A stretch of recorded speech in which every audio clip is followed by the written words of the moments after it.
दोस्तों, कैसे हैं आप। तो आपको याद होगा हमने इस प्लांटर के अंदर ये लगाया था धनिया। तो अब ये धनिया माशाल्लाह आप देख सकते हैं कि बड़े वाले पत्ते निकालने शुरू हो गया, यानी कि जो मेजॉरिटी वाले पत्ते होते हैं ये आप देख सकते हैं। तो और ये बड़ा ज़बरदस्त उगा है। कुछ कुछ जगहों पर अभी उग रहा है, यानी कि यहाँ पर पौधे छोटे हैं लेकिन उग रहे हैं। तो इंशाल्लाह ये भी जल्दी निकल आएंगे। तो आज मैंने देखा कि इसके ऊपर ना काई जमा हुई हुई थी, तो मैंने इस छुरी की मदद से इसको जो सा है गुडाई कर दी। इसको लाइनों में लगाया था जब मैंने, तब आपको मैंने बताया था कि हम इसको लाइनों में किसी मकसद से लगा रहे हैं, और वो मकसद यही था कि हम इसकी गुडाई कर सकें और इसके दरमियान में लिक्विड फर्टिलाइज़र दे सकें। मैं एक बायो आप सॉल्यूशन बना रहा हूँ जो लिक्विड फर्टिलाइज़र होता है।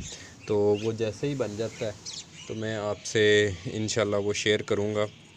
अभी भी चिड़ियों का एक बहुत बड़ा झुंड गुज़र के गया है, तो दोबारा गुज़रता है तो मैं आपको दिखाता हूँ। अच्छा, बहरहाल छोड़ें, ये टॉपिक की तरफ आते हैं। तो गुडाई कर रहे थे हम, तो मैं आपको बताना ये चाहता हूँ कि जब आपने सीड्स लगाने हैं ना धनिए के या किसी भी, जैसे आप मेथी लगा रहे हैं, तो बाज़ लोग क्या करते हैं, सीड ऐसे स्प्रिंकल किए, हल्का सा हाथ मारा और पानी दे दिया, वो सीड तो उग जाते हैं लेकिन ये पौधा हेल्दी नहीं रहता। अब जैसे हमने पौधे उगाए हैं ना ये लाइनों के अंदर, इनके दरमियान में ये स्पेसिस छोड़ी हैं हमने, ये वाली, तो ये हमने इसीलिए छोड़ी थी कि हम यहाँ पर गुडाई कर सकें। इससे पौधे के जो उनकी रूट्स होती हैं उनको ऑक्सीजन लेवल अच्छा मिलेगा। ये देखें झुंड आ रहा है, ये देखें कितना बड़ा झुंड गुजर के गया। खैर छोड़ें, तो दोबारा टॉपिक की तरफ आते हैं। माजरत मैं मुझसे रहा नहीं गया कि मैं आपको दिखाऊं, तो सॉरी इस चीज़ के लिए। तो देखें आप, ये ना जो है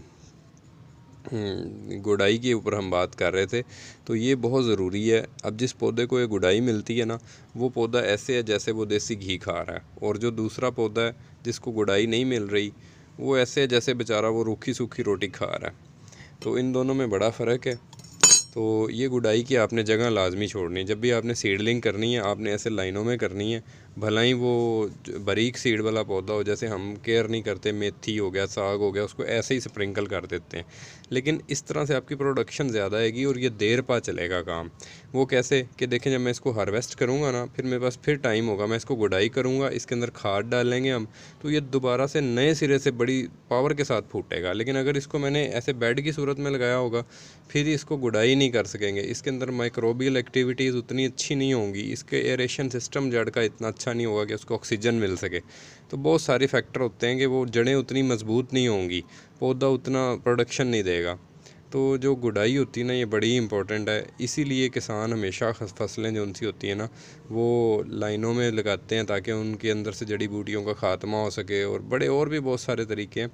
तो ये हमारे घर के अंदर हमें ये कम से कम देखना चाहिए कि हम इसको ऐसे लगाएं। तो होप आपको ये तरीका पसंद आया होगा। अब मैं खाद बना रहा हूँ, एक बायो आप सॉल्यूशन होता है, डिकम्पोज़र बैक्टीरिया होता है उसमें, और गुड फंजाई होती है जो पौधों के लिए बहुत अच्छी होती है। तो इसके ऊपर मैं एक तफसीली वीडियो बनाऊंगा। एक वीडियो पहले मेरे चैनल पे पड़ी हुई है, आज से तकरीबन 3-4 साल पहले की। तो अब मैं दोबारा से बायो आप मैंने सॉल्यूशन उनसे है ना वो तैयार करना शुरू किया है। मेरे पास उसका रॉ मटेरियल तो पड़ा हुआ था, पिछला बायो आप सॉल्यूशन पड़ा हुआ था, तो अब मैं उससे आगे बायो आप से खाद बना रहा हूँ। तो वो खाद हम इसमें देंगे और फिर आप इसका रिज़ल्ट देखिएगा। दुनिया की मैंने आज तक कोई खाद नहीं देखी जो उसका मुकाबला कर सकती हो। तो इंशाल्लाह जब उसका रिज़ल्ट आएगा फिर मैं आपसे शेयर करूँगा। ऐसे बातें करना कबल अज़ वक्त है, तो एक्सपेरिमेंट करके दिखाऊँगा आपको इंशाल्लाह। अगर आपको चैनल पसंद आया तो काइंडली लाइक सब्सक्राइब करें, शेयर करें, और अगर कोई गलती है तो मुझे काइंडली इन्फॉर्म करें, मुझे आगाह करें। आपकी गाइडेंस की शदीद ज़रूरत है मुझे। थैंक यू जी। अल्लाह हाफ़िज़।